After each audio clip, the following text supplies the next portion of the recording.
Hi hello ನಮಸ್ಕಾರ ಎಲ್ಲ ನನ್ನ ಸ್ಪರ್ಧಾ ಮಿತ್ರರಿಗೆ. ಇವತ್ತಿನ ದಿನ ಕಡಿಮೆ ಸಮಯದಲ್ಲಿ ನಾವು ಹೇಗೆ ಈಗ ಸಿವಿಲ್ ಡಿಆರ್ಒ ಸೇರ್ಕಿರಲ್ಲ, ಕಡಿಮೆ ಸಮಯದಲ್ಲಿ ಹೇಗೆ ನಾವು ಸಬ್ಜೆಕ್ಟ್ ಕವರ್ ಮಾಡಬೇಕು, ಪ್ರತಿಯೊಂದು ವಿಷಯನ ಯಾವ ರೀತಿ ಅರ್ಥ ಮಾಡ್ಕೋಬೇಕು ಅನ್ನೋದನ್ನ ಇವತ್ತು ನಾನು ನಿಮಗೆ ತಿಳಿಸ್ಕೊಡ್ತೀನಿ. ಇವಾಗ ಸಿಆರ್ ಮತ್ತೆ ಸಿವಿಲ್ ಕರೆದಿದ್ದಾರೆ, ಅದಕ್ಕೆ ಕಡಿಮೆ ಸಮಯ ಇದೆ.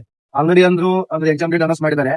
ಅದಕ್ಕೋಸ್ಕರ ನಾವು ಕಡಿಮೆ ಸಮಯದಲ್ಲಿ ನಮ್ಮೆಲ್ಲ ಸಬ್ಜೆಕ್ಟ್ ನ ಇಲ್ಲಿ ಕರೆಂಟ್ ಅಫೇರ್ಸ್ ಆಗ್ಬೋದು, ಮೆಂಟಲ್ ಆಗ್ಬೋದು, ಸೈನ್ಸ್, ಜಿಯೋಗ್ರಫಿ, ಪ್ರತಿಯೊಂದು ವಿಷಯನ ಯಾವ ರೀತಿಯಾಗಿ ಕಂಪ್ಲೀಟ್ ಮಾಡಬೇಕು, ಯಾವ ರೀತಿ ರಿವಿಷನ್ ಮಾಡಬೇಕು ಅನ್ನೋದು ಇವತ್ತು ನಾನು ತಿಳಿಸ್ಕೊಡ್ತೀನಿ. ಅದಕ್ಕಾಗಿ ಪ್ರತಿಯೊಂದು ವಿಷಯದಲ್ಲಿ ಏನಿದೆ, ಇವಾಗ ಒಂದು 45 ಡೇಸ್ ಇದೆ. 45 ಡೇಸ್ ಅಲ್ಲಿ ನಾವು ಯಾವ ರೀತಿ ಪ್ರತಿಯೊಂದು ವಿಷಯ ಬಗ್ಗೆ ಒಂದು ಹೆಚ್ಚಿನ ಗಮನ ತಗೋಬೇಕು, ಆ ಸಬ್ಜೆಕ್ಟ್ ನ ಯಾವ ರೀತಿಯಿಂದ ಬಿಡಿಸಬೇಕು ಅನ್ನೋದನ್ನ ಇವತ್ತು ನಿಮ್ಗೆ ತಿಳಿಸ್ಕೊಡ್ತೀನಿ. ಮೊದಲನೇದಾಗಿ ಇವಾಗ ಯಾವ್ದು ಮೊದಲನೇದಾಗಿ ಸೈನ್ಸ್ ತೋರಿಸಿರ. ಸೈನ್ಸ್ ತೋರಲ್ಲಿ ನೀವು ಒಂದು ವರ್ಷ ಯಾವಾಗ ಒಂದು 4 ವರ್ಷ ಓದ್ತಾ ಇದ್ದೀರಾ, ನೀವು 4 ವರ್ಷ ಓದ್ತಾ ಇದ್ರೆ ನೀವು ನಿಂದೆ ಅಂತ ಒಂದು ನೋಟ್ಸ್ ಮಾಡಿರ್ತೀರ. ಆ ನೋಟ್ಸ್ ನೀವು ರಿವಿಷನ್ ಮಾಡ್ಕೊಳ್ಳಿ, ಪದೇ ರಿವಿಷನ್ ಮಾಡ್ಕೊಳ್ಳಿ. ಒಂದ್ ದಿನದಲ್ಲಿ ಒಂದ್ ಸಬ್ಜೆಕ್ಟ್ ಒಂದು ಇವತ್ತು ಸೈನ್ಸ್ ಅದು ನಾಳೆ ಜಾಗ್ರಫಿ, ಹಿಂಗೆ ಇವತ್ತು ಸೈನ್ಸ್ ಹೋದ್ರೆ ಮುಂಜಾನೆಯಿಂದ ಬರೀ ಸೈನ್ಸ್ ಓದಬೇಕು, ಸೈನ್ಸ್ ಅದನ್ನ ರಿವಿಷನ್ ಮಾಡೋದು. ಅವತ್ತು ರಿವಿಷನ್ ಮಾಡ್ಬಿಟ್ರೆ ನಿಮ್ಗೆ ಕ್ಲಿಯರ್ ಆಗ್ಬಿಡುತ್ತೆ. ಆಮೇಲೆ ಮಧ್ಯಾಹ್ನ ಆಗಲಿ ಸ್ವಲ್ಪ ನಿಮ್ಮ ನಿದ್ದೆ ಬಂದ್ರೆ ಮೆಂಟಲ್ ಅಬಿಲಿಟಿ ಮತ್ತೆ ರೀಸನಿಂಗ್ ಇದು ತಗೊಳ್ಳಿ. ಆಮೇಲೆ ಆನ್ಲೈನ್ ಕ್ಲಾಸಸ್, ಆಮೇಲೆ ಏನಂತಾರೆ ಸ್ವಲ್ಪ ರೀಸನಿಂಗ್ ಇದು ಮಾಡ್ಕೊಂಡು ಪ್ರಾಕ್ಟೀಸ್ ಮಾಡಿ. ಆಮೇಲೆ ನೆಕ್ಸ್ಟ್ ಡೇ ಬಂದಾಗ ಜಿಯೋಗ್ರಫಿ ಬಂದಾಗ ನಿಮ್ಮ ಹತ್ರ ಒಂದು ವರ್ಲ್ಡ್ ಮ್ಯಾಪ್ ಮತ್ತೆ ಇಂಡಿಯನ್ ಮ್ಯಾಪ್ ಮತ್ತೆ ಕರ್ನಾಟಕ ಮ್ಯಾಪ್ ಇರಲೇಬೇಕು. ಯಾಕಂದ್ರೆ ಪ್ರತಿಯೊಂದು ವಿಷಯನ ನೀವು ಮ್ಯಾಪ್ ನೋಡ್ಕೊಂತ ಅಂತ ಸ್ಟಡಿ ಮಾಡಬಹುದು. ಅದರಲ್ಲಿ ಮೊದಲನೇದಾಗಿ ಕರ್ನಾಟಕ ಹಿಸ್ಟ್ರಿ ಬಂದಾಗ, ಕರ್ನಾಟಕ ಜಾಗ್ರಫಿ ಬಂದಾಗ ಯಾವ ರೀತಿ ಬಿಡಿಸಬೇಕು, ಇಂಡಿಯನ್ ಜಾಗ್ರಫಿ ಯಾವ ರೀತಿ ಬಿಡಿಸಬೇಕು, ವರ್ಲ್ಡ್ ಜಾಗ್ರಫಿ ಯಾವ ರೀತಿ ಬಿಡಿಸಬೇಕು, ಪ್ರತಿಯೊಂದು ನೀವು ಅಲ್ಲಿ ಮಾರ್ಕ್ ನೋಡ್ಕೊಂಡ್ರೆ ನಿಮ್ಗೆ ಸಡನ್ ನಿಮ್ಗೆ ಐಡಿಯಾ ಬರುತ್ತೆ. ಅಂದ್ರೆ ಇಲ್ಲಿ ತಪ್ತಾ ಇದೆ ಅಂತ ಹೇಳಿ ಅಂದ್ರೆ ಅದ್ರ ಬಗ್ಗೆ.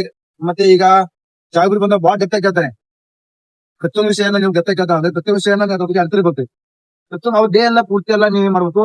ಜಾಗ್ರಫಿ ಮುಗಿತಾ ಆಮೇಲೆ ಬರುತ್ತೆ ಅದು ಆಮೇಲೆ ತೋದ್ರ ಜಾಗ್ರಫಿ ಆದ್ಮೇಲೆ ಸೈನ್ಸ್ ಮುಗುತ್ತೆ. ಸೈನ್ಸ್ ಆದ್ಮೇಲೆ ಈಗ ಎಕನಾಮಿಕ್ಸ್ ಅನ್ನ ಕರೆಂಟ್ ಅಫೇರ್ಸ್ ಕೇಳ್ತಾನೆ. ಕರೆಂಟ್ ಅಫೇರ್ಸ್ ಕೇಳ್ತಾನೆ ಅಂದ್ರೆ ನೀವು ಎಕನಾಮಿಕ್ಸ್ ಬಗ್ಗೆ ಈಗ GDP ಆಗ್ಬೋದು, ಪ್ರತಿಯೊಂದು ವಿಷಯನ ಇಲ್ಲಿ ಕ್ಲಾರಿಟಿ ತಗೋಬೇಕು. GDP ಎಷ್ಟಿದೆ, ನಮ್ಮ ಆರ್ಥಿಕ ಪರಿಸ್ಥಿತಿಯಲ್ಲಿ ನಮ್ಮ ದೇಶ ಎಷ್ಟು ಸ್ಥಾನದಲ್ಲಿದೆ, ಆಮದು ರಫ್ತು, ಪ್ರತಿಯೊಂದು ವಿಷಯನ ಕ್ಲಾರಿಟಿ ಚೆನ್ನಾಗಿ ಒಂದು ನ್ಯೂಸ್ ಪೇಪರ್ ಆಗಲಿ, ಸ್ಪರ್ಧಾ ವಿಷಯದ ಮ್ಯಾಗಝಿನ್ ಆಗಲಿ, ಸ್ಪರ್ಧಾ ಅರಿವು ಪ್ರತಿಯೊಂದು ಇದರಲ್ಲಿ ಮ್ಯಾಗಝಿನ್ ಅಲ್ಲಿ ಕೊಟ್ಟಿರ್ತಾರೆ. ನೀವು ಅದನ್ನ ಸರಿ ಅರ್ಥ ಮಾಡ್ಕೋಬೇಕು. ಮತ್ತೆ ಪಂಚವಾರ್ಷಿಕ ಯೋಜನೆಗಳು, ಮತ್ತೆ ಯಾವ ಯೋಜನೆ ಇದಾವೆ, ಪ್ರಧಾನಮಂತ್ರಿ ಯೋಜನೆಗಳು, ಪ್ರತಿಯೊಂದು ಯೋಜನೆಗಳು ಅದ್ರ ಉದ್ದೇಶ ಏನು, ಅದರಿಂದ ಏನ್ ತಂದಿರ್ತಾರೆ, ಪ್ರತಿಯೊಂದು ವಿಷಯನ ನೀವು ಅದರಿಂದ ಅರ್ಥ ಮಾಡ್ಕೋಬೇಕು. ಜಾಗ್ರಫಿ ಸೈನ್ಸ್ ಆಯ್ತು, ಎಕನಾಮಿಕ್ಸ್ ಆಯ್ತು.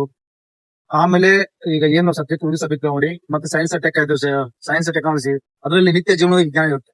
ಅದೇ ನಮ್ಗೆ ಏನೇ ಆಗಿದ್ದಾರೆ ಆಕ್ಚುಲಿ ಈಗ ನಿತ್ಯ ಜೀವನದ ವಿಜ್ಞಾನ ಇರ್ತಾವಲ್ಲ, ಈಗ ಒಂದೊಂದು ಪ್ರಯೋಜನ ಕೇಳ್ತಾರೆ. ಈಗ ಡಾಪ್ಲರ್ ಪರಿಣಾಮ, ಕೆಂಡಲ್ ಪರಿಣಾಮ ಇಂತೆಲ್ಲ ಕೇಳ್ತಾವಲ್ಲ, ಅವ್ರ ಪ್ರತಿಯೊಂದನ್ನು ಅರ್ಥ ಮಾಡ್ಕೋಬೇಕು. ಈಗ ಕ್ವಶನ್ ಅಂದ್ರೆ ಬಹಳ ಡಿಫಿಕಲ್ಟ್ ತೆಗಿತಾರೆ, ಈಜಿ ತೆಗಿತಾರೆ ಅಂತ ಗೊತ್ತಾಗಲ್ಲ. ಫಸ್ಟ್ ನಾವು ಪ್ರಿಪೇರ್ ಆಗಿರ್ಬೇಕು. ಈಜಿ ತೆಗಿಲಿ, ಟಾಪ್ ತೆಗಿಲಿ, ಹೆಂಗೋ ತೆಗಿಲಿ, ಪ್ರಿಪೇರ್ ಆಗಿರ್ಬೇಕು. ದಪ್ಪ ಅಂದ್ರೂ ನಮಗೆ ಬಂದಿರುತ್ತೆ, ಈಜಿ ಬಂದ್ರು ನಮಗೆ ಬರುತ್ತೆ. ಅದಕ್ಕೆ ಪ್ರತಿಯೊಂದು ವಿಷಯನ ಯಾವ್ದು ಗೊಂದಲ ಮಾಡ್ಕೊಂಡ್ರೆ ಸರಿಯಾಗಿ ಯಾವುದೇ ಟೆನ್ಷನ್ ಅಂದ್ರೆ ಫ್ರೀ ಆಗಿ ಬಿಡಿಸೋದು ಅಷ್ಟೇ. ಈಗ ಭಯ ಅಂತ ಹಾಗೆ ಆಗುತ್ತೆ. ಆಕ್ಚುಲಿ ಯಾರಿಗಾದ್ರು ಈಗ ಆಯ್ತಪ್ಪ ಹತ್ರ ಬಂದು ಭಯ ಹಾಗೆ ಆಗುತ್ತೆ.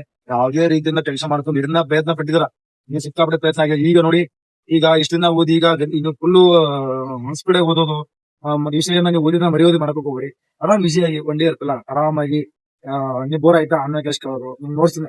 ಯಾವ್ದೇ ರೀತಿ ಯಾವುದೇ ಈಗ ಸಬ್ಜೆಕ್ಟ್ ಬುಕ್ ಓದಕ್ ಹೋಗ್ರಿ, ಸಬ್ಜೆಕ್ಟ್ ಬುಕ್ ಓದಕ್ಕೆ ಕವರ್ ಮಾಡಕ್ ಆಗಲ್ಲ. ಅದಕ್ಕೆ ನಿಮ್ದೇ ಅಂತ ನೋಟ್ಸ್ ಇರುತ್ತೆ. ಆ ನೋಟ್ಸ್ ಅನ್ನ ನೀವೇ ಆಗಿರ್ಬೋದು, ಯಾಕಂದ್ರೆ ನಿಮ್ಮ ನೋಟ್ಸ್ ಇರುತ್ತಲ್ಲ ಅದ್ರ ಬಗ್ಗೆ ನಿಮ್ ಸಂಪೂರ್ಣವಾಗಿ ಒಂದು ಅರ್ಥ ಆಗುತ್ತೆ ನಿಮ್ಗೆ. ಇದಕ್ಕೆ ನೋಟ್ಸ್ ಅನ್ನ ನೀವು ಸರಿಯಾಗಿ ಅಧ್ಯಯನ ಮಾಡಿ ಅಧ್ಯಯನ ಮಾಡ್ಕೊಂಡು ಹೋಗ್ಬೇಕು. ಇವಾಗ ಇನ್ನೊಂದು ಅಪ್ಡೇಟ್ ತೆಗಿತಾನೆ. ಅಪ್ಡೇಟ್ ಅಂದ್ರೆ ಈಗ ಭಾರತ ಜಾಗತಿಕ ಸೂಚ್ಯಂಕದಲ್ಲಿ ಎಷ್ಟು ಸ್ಥಾನದಲ್ಲಿದೆ ಕೇಳ್ತಾನೆ. ಕೇಳಿದಾಗ ಪ್ರತಿಯೊಂದು 4-5 ವಿಷಯ ಆಪ್ಷನ್ ಕೊಡ್ತಾರೆ. ಅದರಲ್ಲಿ ಮೊದಲನೇದಾಗಿ ಇಷ್ಟು 25 ಕೊಟ್ಟು ಅಪ್ಡೇಟ್ ಮಾಡ್ತಾನೆ. ಅವಾಗ ಅದು ವಿಷಯ ಬಗ್ಗೆ ಪ್ರತಿಯೊಂದು ಅರ್ಥ ಆಯ್ತು ನಿಮಗೆ, ಒಂದು ಪ್ರತಿಯೊಂದು ವಿಷಯ ಬಗ್ಗೆ ಒಂದು ಗೊತ್ತಿತ್ತು ಅಷ್ಟೇ ಆನ್ಸರ್ ಮಾಡ್ಬೋದು. ಇವಾಗ ಒಂದ್ 3 ಗೊತ್ತಿತ್ತಪ್ಪ 2 ಗೊತ್ತಿಲ್ಲ ಅಂದ್ರೆ ಆನ್ಸರ್ ಮಾಡಿ ಕನ್ಫ್ಯೂಸ್ ಆಗುತ್ತೆ. ಅದಕ್ಕೆ ಪ್ರತಿಯೊಂದು ಡಿಪ್ ಆಗಿರಲಿ. 25 ಎಷ್ಟು, 26 ಎಷ್ಟು ಉಂಟು, ಮತ್ತೆ ಅದು ಯಾವ ಸಂಸ್ಥೆ ಬಿಡುಗಡೆ ಮಾಡುತ್ತೆ ಅನ್ನೋದ್ರ ಪ್ರತಿಯೊಂದು ಗಮನ ಕೊಟ್ಕೋರಿ. ಆಮೇಲೆ ಬಂದು ಕರೆಂಟ್ ಅಫೇರ್ಸ್ ಬಂದು ಆಕ್ಚುಲಿ ನೀವು ಸುಮ್ಮನೆ 3 ಮಂತ್ಸ್ 6 ಮಂತ್ ಓದಕ್ ಹೋಗ್ಬೇಡಿ. 2025 ಜನವರಿಯಿಂದ 2026 ಇಲ್ಲಿವರೆಗೆ ಪ್ರತಿಯೊಂದು ಕರೆಂಟ್ ಅಫೇರ್ಸ್ ಓದ್ಕೊಳ್ಳಿ. ಯಾಕಂದ್ರೆ ಹೆಂಗೆ ಹೇಳಕ್ ಬರಲ್ಲ. ಕರೆಂಟ್ ಅಫೇರ್ಸ್ ಇಂತಿಷ್ಟಂತ ಲಿಮಿಟ್ ಇಲ್ಲ, ಏನಾದ್ರು ಲಿಮಿಟ್ ಇಲ್ಲ. ಒಮ್ಮೆ 2025 ತೆಗಿತಾರೆ, ಒಮ್ಮೆ 2026 ಜನವರಿ ತೆಗಿತಾರೆ. ಅದಕ್ಕೆ 2025 ಜನವರಿಯಿಂದ 2026 ಇಲ್ಲಿವರೆಗೆ ಇದೆಯಲ್ಲ, ಪ್ರತಿಯೊಂದು ಕರೆಂಟ್ ಅಫೇರ್ಸ್ ಸರ ಓದಿ. ಮನೆ ಬೇರೆ ಯಾವ್ದು ಸ್ಪರ್ಧಾ ಜೊತೆ ಆಗಿದೆ, ಸ್ಪರ್ಧಾ ಅರಿವಿರಲ್ಲ ಮ್ಯಾಗಝಿನ್. ಅದರಲ್ಲಿರುವಂತ ಒಂದು ಪ್ರತಿಯೊಂದನ್ನ ಸ್ಪರ್ಧಾ ಜೊತೆ ಇದೆಯಲ್ಲ, ಜನವರಿಯಿಂದ ಇಲ್ಲಿವರೆಗೂ ಪ್ರತಿಯೊಂದನ್ನ ನೀಟಾಗಿ ಓದಿ. ಆಲ್ರೆಡಿ ನೀವು ನೋಟ್ಸ್ ಮಾಡಿರ್ತೀರ, ಅದಕ್ಕೆ ಸರಾಗವಾಗಿ ನೀವು ನೋಟ್ಸ್ ಮಾಡಿದ್ನ ಓದಿ. ಇಲ್ಲಾಂದ್ರೆ ನಿಮ್ಮ ಮ್ಯಾಗಝಿನ್ ಮಾರ್ಕ್ ಮಾಡಿರ್ತೀರ, ಅದನ್ನ ಸರಾಗ ಓದಿ. ಟೆನ್ಷನ್ ಮಾಡ್ಕೋಬೇಡಿ. ಕೂಲ್ ಆಗಿ ಕರೆಂಟ್ ಅಫೇರ್ಸ್ ಯಾವುದೇ ರೀತಿ ಕರೆಂಟ್ ಅಫೇರ್ಸ್ ಮಿಸ್ ಹಾಕೋಬ್ರ ಅಂದ್ರೆ ಜನವರಿಂದ ಇಲ್ಲಿವರೆಗೂ ಒಂದು 2025 ಜನವರಿಂದ ಇಲ್ಲಿವರೆಗೂ ಯಾವುದೇ ರೀತಿಯಿಂದ ಇದು ಮಾಡ್ಕೊಂಡೆ ಸರಾಗವಾಗಿ ಓದಿ ಆಯ್ತು. ಈಗ ಪ್ರತಿಯೊಂದು ವಿಷಯ ಬಗ್ಗೆ ನಾವು ಯಾವ ರೀತಿ ಅಧ್ಯಯನ ಮಾಡ್ಬೇಕಂತ ನಿಮ್ಗೆ ತಿಳಿಸಿದ್ದೀನಿ. ಆಮೇಲೆ ಈಗ ಕೊನೆಯದೇ ಬರ್ಬೇಕಾದ್ರೆ OMR ಬಗ್ಗೆ. ಇವಾಗ OMR ಬಗ್ಗೆ ನೋಡ್ಬೇಕಾದ್ರೆ OMR ಮೇನ್ ಇಂಪಾರ್ಟೆಂಟ್ OMR. ಯಾಕಂದ್ರೆ ಎಷ್ಟೇ ಓದಿದ್ರು ಎಷ್ಟೇ ಮಾಡಿ OMR ಬಗ್ಗೆ ಅಂತೂ ಪ್ರತಿಯೊಂದನ್ನ ವಿಷಯ ತಿಳ್ಕೊಂಡಿರ್ಬೇಕು ಅಷ್ಟೇ. ಈಗ ಎಷ್ಟೇ ಈಗ ಓದಿದ್ರು ಅಂದ್ರೆ OMR ಬಗ್ಗೆ ಯಾಕಂದ್ರೆ ಈಗ ಗಡಿ ಬಿಡಿಲಿ ತುಂಬಿಡ್ತಾರೆ. ಈಗ A B ತುಂಬಿಡ್ತಾರ, ಒಮ್ಮೆ ಡಬಲ್ ಬಿ ತುಂಬಿಡ್ತಾರಲ್ಲ, ನಿಮ್ ಮಾರ್ಕ್ಸ್ ಕನ್ಸಿರುತ್ತೆ.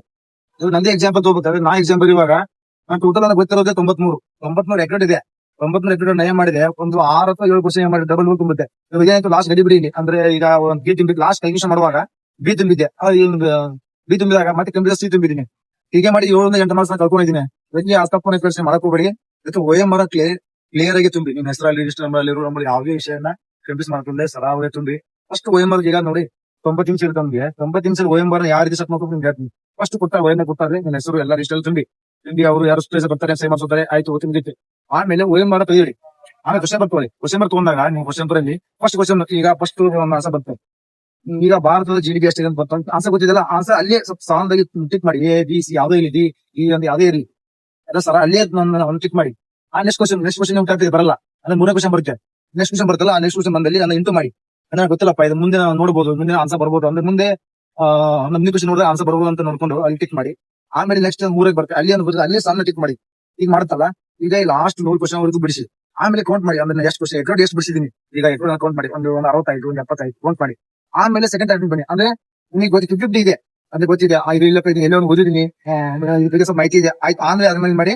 ಈಗ ಈ ಯಾವ ಕ್ವಶನ್ ಬರಲ್ಲ ಅದೇ ಅಲ್ಲಿ ಮಾರ್ಕ್ ಮಾಡಿರ್ತಾರಲ್ಲ ಅದ್ರ ಮೇಲೆ ಏನ್ ಮಾಡಿದ್ರೆ ಕ್ವಶನ್ ಬಂದಿರುತ್ತಲ್ಲ ಅದು ಮಾರ್ಕ್ ಮಾಡಿ. ಮಾರ್ಕ್ ಮಾಡಿ ಏನ್ ಮಾಡಿ ಅದು ಕ್ವಶನ್ ಮತ್ತೆ ನೀವು ಬಿಡಿಸಿದ್ರೆ ಅದ್ರ ಮೇಲೆ ಇದು ಮಾಡಿ ಏನೋ ನಾ ಇದು ಬಿಡಿಸಿದೆ ಅಂತ ಅದ್ರ ಮೇಲೆ ಮಾರ್ಕ್ ಮಾಡಿ. ಆಮೇಲೆ ಕೌಂಟ್ ಮಾಡಿ. ಆಯ್ತಪ್ಪ ಈಗ ನಾನು ಕೌಂಟ್ ಮಾಡಿ ಎಲ್ಲ ಕೌಂಟ್ ಆಯ್ತು. ಒಂದು ಕೌಂಟ್ ಮಾಡಿ ಒಂದು 80 ಮಾರ್ಕ್ಸ್ ಮಾತ್ರ ಬಂದಿದ್ಯಾ ಓಕೆ. ಲಾಸ್ಟ್ 30 ನಿಮಿಷ ಇರುತ್ತೆ. 30 ನಿಮಿಷ ವಾರ್ನಿಂಗ್ ಕೊಡ್ತಾರೆ. ಅವಾಗ ಅಲರ್ಟ್ ಮಾಡ್ಬೇಕು. ಹೌದಪ್ಪ ಇನ್ನು 30 ನಿಮಿಷ ಇದೆ, 30 ನಿಮಿಷ ಎಲ್ಲ OMR ತುಂಬಬೇಕಂತ ಹೇಳಿ ಅದಕ್ಕೆ OMR ತಗೋಬೇಕು. OMR ತಗೊಂಡು ಒಂದು ಕ್ವಶನ್ ಇದೆಯಾ A ಇದೆಯಾ A ತುಂಬಬೇಕು, B ಇದೆಯಾ B ತುಂಬಬೇಕು. ಸರಾವಾಗಿ ಯಾವುದೇ ಕಂಪ್ಯೂಸ್ ಇದೆ 30 ನಿಮಿಷದಲ್ಲಿ ಆರಾಮ್ ಎಂತ OMR ತುಂಬಬಹುದು. ಪರ್ಫೆಕ್ಟ್ OMR ತುಂಬಬೇಕಾದ್ರೆ 30 ನಿಮಿಷದಲ್ಲಿ ಎಂತ OMR ತುಂಬಬಹುದು. ಸಮಾಧಾನವಾಗಿ ಯಾವುದೇ ಗರಿಬಿಡಿಯಿಂದ OMR ತುಂಬಿ. ಯಾಕಂದ್ರೆ ಲಾಸ್ಟ್ ನಮ್ಮ ಗರಿಬಿಡಿ ಅನ್ಸುತ್ತೆ. ಅವ್ರು ಏನ್ ಸೂಪರ್ವೈಸರ್ ಲಾಸ್ಟ್ ರಿಮೈನಿಂಗ್ 5 ಮಿನಿಟ್ಸ್ ಅಂತಾರೆ. ಯಾವುದೇ ಬಗ್ಗೆ ಸೋದಲೆ ನೀವು ಲಾಸ್ಟ್ ವಾರ್ನಿಂಗ್ ಆಗೋವರೆಗೂ ಸರಾವಾಗಿ ತುಂಬಿ 15 OMR ಯಾರು ಖುಷಿ ಮಾಡಬೇಕು. ಈಗ ನೀವು ಸಿ 1 2 3 ತುಂಬಿರ್ತಾರೆ, 4ನೇ ತುಂಬ ಗೊತ್ತಿರಲ್ಲ. ಟೆನ್ಷನ್ ತುಂಬಾ ಹೋಗ್ಬೇಕು. 4ನೇ ಗ್ಯಾಪ್ ಇದೆ ಅಲ್ಲಿ ನೋಟು ಇಂಟು ಮಾಡಿದ ಆಪ್ಷನ್ ಮೇಲೆ. ಇವಾಗ 4ನೇ ಆಪ್ಷನ್ ಇಂಟು ಮಾಡಿ 5ನೇ ಗೊತ್ತಿರುತ್ತೆ, 4ನೇ ಗೊತ್ತಿರಲ್ಲ. ಅದಕ್ಕೆ ಸರಾಗವಾಗಿ ಯಾವುದೇ ಕಂಪ್ಯೂಸ್ 5ನೇ ಗೊತ್ತಿಲ್ಲ ಬರೋದು. ಹಿಂಗ ತುಂಬೋದ್ರಿಗೆ ನಿಮ್ ಕಟ್ಟ ತೋರಾಗುತ್ತೆ. ಇನ್ನೊಂದು ನಮ್ಮ ಕೇದ ಹೊಸ ಒಂದು ಅಡಿಷನ್ ಮಾಡಿದ್ದಾರೆ. ಅದರಲ್ಲಿ ಮೇನ್ ಈ ಸಲ ಒಂದು 5 ಆಪ್ಷನ್ ಇದ್ದಾರೆ. ಪ್ರತಿಯೊಬ್ರು ನಿಮ್ಗೆ ಗೊತ್ತಿಲ್ವಾ ಲಾಸ್ಟ್ ಗೊತ್ತಿಲ್ಲ ಅಂತ ತುಂಬ ಬರ್ಲೇಬೇಕು ಯಾವುದೇ ಕಾರಣಕ್ಕೂ ತುಂಬ. ಯಾಕಂದ್ರೆ ಈ ಸಲ ಹೊಸ ರೂಲ್ಸ್ ಮಾಡಿದ ಅಂದ್ರೆ ಕಂಪ್ಯೂಸ್ ಆಗೇ ಆಗುತ್ತೆ. ಅದನ್ನ ತಲೆಗಿರ್ಲಿ ನಿಮ್ಗೆ. ಇಲ್ಲಪ್ಪ ನಮ್ಮ 4ನೇ ಗೊತ್ತಿಲ್ಲ ಅಂತ ಹೇಳಿ ಬಿಟ್ಟು ಹೋಗ್ಬಿಡಿ. ಪ್ರತಿಯೊಂದು ವಿಷಯನ ಈಗ ಒಂದು 5 ಆಪ್ಷನ್ ಇದಲ್ಲ, 5 ಆಪ್ಷನ್ ತುಂಬಲೇಬೇಕು. ನೀವು ಅದನ್ನ ಬಿಟ್ಟು ಬರೋದಾಗ್ಲಿ ಇದು ಮಾಡಕ್ ಹೋಗ್ಬಿಡಿ. ಆಮೇಲೆ ತುಂಬಿದ ಮೇಲೆ ಲಾಸ್ಟ್ ಕೌಂಟಿಂಗ್ ಇರುತ್ತೆ. ಅಂದ್ರೆ ಕೌಂಟಿಂಗ್ 100 ಮಾರ್ಕ್ಸ್ ಇರ್ತವೆ. 100 ಮಾರ್ಕ್ಸ್ ಬರೀದಂತೆ ಕೌಂಟ್ ಮಾಡ್ಬೇಕು. ಈಗ ನೀವು ಸಡನ್ ಆಗಿಲ್ಲಪ್ಪ ನಾನು ಈ 4ನೇ ತುಂಬಿದೀನಿ 5 ತುಂಬಿರಲ್ಲ ಅಂತ ಆಗಲ್ಲ. 5 ಕ್ವಶನ್ ನಿಮ್ಗೆ ಗೊತ್ತಿಲ್ವಾ ಯಾವ್ದು ಗೊತ್ತಿಲ್ಲ ಅಂತ 4ನೇ 5 ಆಪ್ಷನ್ ತುಂಬ ಬಂದಾಗ ಅದು ಪೂರ್ತಿ ಇದಾಗುತ್ತೆ. ಅಕಸ್ಮಾತ್ ಆಯ್ತಪ್ಪ ನೀವು 80 ಮಾಡಿದ್ರು ಲಾಸ್ಟ್ ಕ್ವಶನ್ ತುಂಬಿಲ್ಲ ಅಂದ್ರೆ ನಿಮ್ ಮಾರ್ಕ್ಸ್ ಕೌಂಟ್ ಆಗಲ್ಲ. ಇದೊಂದು ನಿಮ್ ತಲೆಯಲ್ಲಿ ಪೂರ್ತಿ ಅದು ಕ್ಲಿಯರ್ ಆದಾಗ OMR ಕ್ಲಿಯರ್ ಇನ್ನೊಂದು ಚೆಕ್ ಮಾಡಿ. ಲಾಸ್ಟ್ ಸೂಪರ್ ಬಂದಾಗ ಇನ್ನೊಂದು ಹೆಸರು ಕಡೆ ಸೈ ಮಾಡಿದೆ ಇಲ್ವಾ ಅಂತ ನೋಡಿ ಪ್ರತಿಯೊಂದನ್ನ ಇದು ಮಾಡ್ಕೊಳ್ಳಿ. ಕೊನೆಯದು ಹೇಳೋದು ಇನ್ನು 40 ದಿನ ಇದೆ. ಸುಮ್ಮನೆ ಟೆನ್ಷನ್ ಮಾಡ್ಕೋಕ್ ಹೋಗ್ಬೇಡಿ. ಪ್ರತಿಯೊಂದು ವಿಷಯನ ಸರಿಯಾಗಿ ಓದಿ. ಪ್ರತಿಯೊಂದು ಯಾವ್ದು ಗಡಿಬಿಡಿ ಮಾಡ್ಕೋಕ್ ಹೋಗ್ಬೇಡಿ. ಎಕ್ಸಾಮ್ ಹಂಗಾಗುತ್ತೆ ಹಿಂಗಾಗುತ್ತೆ ನೀವು ನೋಡಿ ಪ್ರಾಮಾಣಿಕ ಓದಿದ್ರೆ ಪ್ರಾಮಾಣಿಕ ಆಗೇ ಆಗುತ್ತೆ. ಎಕ್ಸಾಮ್ ಹಂಗಾಗುತ್ತೆ ಹಿಂಗಾಗುತ್ತೆ ಅಂತ ಯಾವ್ದು ತಿಳಿಸಕ್ ಹೋಗ್ಬೇಡಿ. ಕೊನೆಯದಾಗಿ ನಮ್ಮ ಪ್ರಶಾಂತ್ ಯೂಟ್ಯೂಬ್ ಚಾನಲ್ ಇದೆ, ಅದಕ್ಕೆ ಸಬ್ಸ್ಕ್ರೈಬ್ ಆಗಿ ನಿಮ್ಗೆ ಹೆಚ್ಚಿನ ಮಾಹಿತಿ ಇನ್ನೂ ಸಿಗ್ತವೆ. ಒಂದು ಹೆಚ್ಚಿನ ವಿಡಿಯೋನ ಮಾಡಿದ್ದಾರೆ ಅದರಲ್ಲಿ. ಇಷ್ಟು ಹೇಳ್ತಾ ನನ್ನ ಮಾತನ್ನು ಮುಗಿಸುತ್ತೇನೆ. ಜೈ ಹಿಂದ್ ಜೈ ಕರ್ನಾಟಕ.